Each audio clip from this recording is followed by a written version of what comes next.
लाहौर में आटे की खरीदारी, वो भी सरकारी रेट्स पर, बज़ाहिर इन दिनों आम आवाम के लिए एक मुश्किल टास्क है। आटा जो कि पाकिस्तान की बेशतर आबादी की रोज़मर्रा खुराक का एक अहम हिस्सा है, लोगों के लिए उसकी रोज़ बरोज़ बढ़ती कीमतें बाइसे फ़िक्र और बाइसे तशवीश है। अगर सरकारी रेट्स की बात करें तो 10 किलो के आटे का थैला 645 रुपये में, जबकि 20 किलो आटे का थैला 1295 रुपये में दस्तियाब है। और अगर आम मार्केट से इसी आटे का 15 किलो का थैला खरीदें तो 2000 से 2100 रुपये में ये फ़रोख्त हो रहा है। और अगर मजमूई सूरत हाल की बात करें तो गंदम की सालाना पैदावार 2022 में 26 मिलियन टन रही, जबकि हदफ 29 मिलियन टन का था, जिसका मतलब है कि सिर्फ 3 मिलियन टन गंदम ही बैरून ममालिक से मंगवाने की ज़रूरत थी। अब किल्लत या बहरान पैदा कहाँ से होना शुरू हुआ?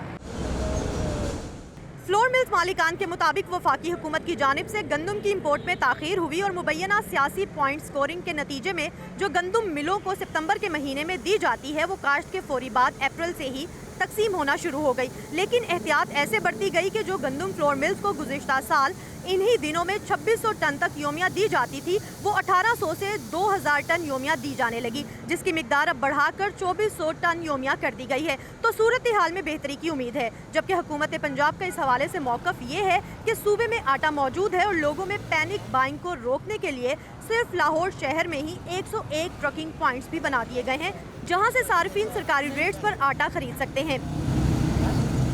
इस वक्त हम शालामार के इलाके में एक ऐसे करियाने के स्टोर पर मौजूद हैं जहां पर आटा सरकारी रेट्स पर दस्तयाब है और लोगों की कतार आप मेरे अकब में देख सकते हैं। लोगों से बात करते हैं कि क्या आटा उन्हें आसानी दस्तयाब है और वो कितने मुतमईन हैं आटा मिलने के इस तरीक़ाकार पर। बताएं कि आटा क्या बासानी दस्तयाब था? आज पता नहीं, हमें महीने बाद मिला, एक तोड़ा मिला है हमें। ये 20 किलो का नहीं 10 किलो का तोड़ा मिला है। आम दुकान से क्यों नहीं खरीद? आम दुकान से आटा महंगा है, हम गरीब लोग हैं, हम लोग नहीं, हम पहुँच हमारी नहीं, हम नहीं खा सकते आटा इतना महंगा। हमारे कमाने वाला एक है और माशाल्लाह खाने वाले 6 है। हम लोग कोई इतनी हमारे पास हैसियत नहीं है कि हम दुकान से 3-3 हज़ार का आटा ला के खाए। इन लोगों को फ़ायदा, जिनके आटे आ रहे हैं वो अपने घरों को ज़्यादा दे रहे हैं, लोगों को कम दे रहे हैं। एक और शख्स हमारे साथ मौजूद है, उनसे पूछते हैं कि क्या वो यहाँ पर आटे की खरीदारी के लिए आए हैं, और अगर आटे की खरीदारी के लिए आए हैं तो कब से खड़े हैं यहाँ पे? अस्सलाम वालेकुम सर, आप बताएं कि यहाँ पर किस लिए आए हैं? आटा लेने आए हैं। आटा आधे पौने घंटे की लाइन के बाद मिला जी, और एक तोड़ा जो इनके वाकफ़कार हैं उनको 10-10 भी दे रहे हैं। यहाँ दुकानदार खुद लेके जाके लोकल बेच रहे हैं। मैंने खुद जानता हूँ, मैं 3-4 दुकानदारों को, यहीं से मेरे सामने 10 तोड़े लेके गए, आगे जाके खुला बेचेगा। ये तो एक आम किराना स्टोर की सूरत हाल है जहाँ पर सरकारी रेट्स पर आटे की दस्तयाबी को यकीनी बनाया जा रहा है। एक यूटिलिटी स्टोर का भी जायज़ा लेते हैं कि क्या यूटिलिटी स्टोर्स पर भी आवाम को बाआसानी आटा दस्तयाब है या नहीं।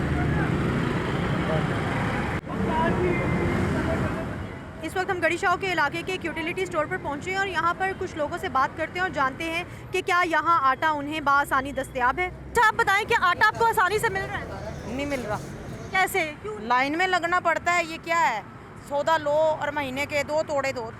जिसकी फैमिली है 10-12 जी खाने वाले हैं तो वो 20 किलो आटे के तोड़े में गुजारा हो जाएगा। पता नहीं का गवर्नमेंट का है क्या नादरा का है, एक मैसेज करना पड़ता है 5-5, 6-6 दिन, तो वो उसमें ख्वारी लग जाती है कि वो मैसेज किया है, वो आएगा या नहीं आएगा। वो मैसेज करते हैं, उनकी मर्ज़ी है, वो रिप्लाई करते हैं तो ठीक है। वो कोड दिखाएंगे तो आटा मिलेगा, नहीं कोड दिखाएंगे ना तो आटा मिलना, ना चीनी मिलनी, ना घी मिलना। आप समझते हैं कि ये जो कोड वाला तरीका है ये आसान है, ये सहूलत है लोगों? ये आम बंदे के लिए नहीं है कोड वाला तरीका। किसी भी गरीब बंदे के पास आप चले जाएं, जो स्वीपर है, जो अपना नायब कासद है, या छोटी तबके का लेवल है, जो मोटर मैकेनिक है, वो बेचारा तो परेशान है इन चीज़ों से। उसको क्या पता इन चीज़ों का कि मैसेज कैसे करते हैं, उसका तरीक़ेकार क्या है। आम दुकानों से क्यों नहीं ले लेते? आम दुकानों का रेट बहुत ज़्यादा है और वो रेट अपनी मर्जी का लगा रहे हैं। यहाँ पे एक दुकान का रेट दूसरे के साथ मैच ही नहीं कर रहा। आप एक परचून वाली दुकान पे चले जाएं, उसका रेट, और दूसरी परचून वाली दुकान पे चले जाएं, दोनों का रेट सेम नहीं होगा। उनमें डिफरेंस इतना होगा, वो अपनी मर्जी से बदमाशी कर रहे हैं कि हम अपनी मर्जी से देंगे, आपने लेना लें वरना आप आगे चले जाएँ।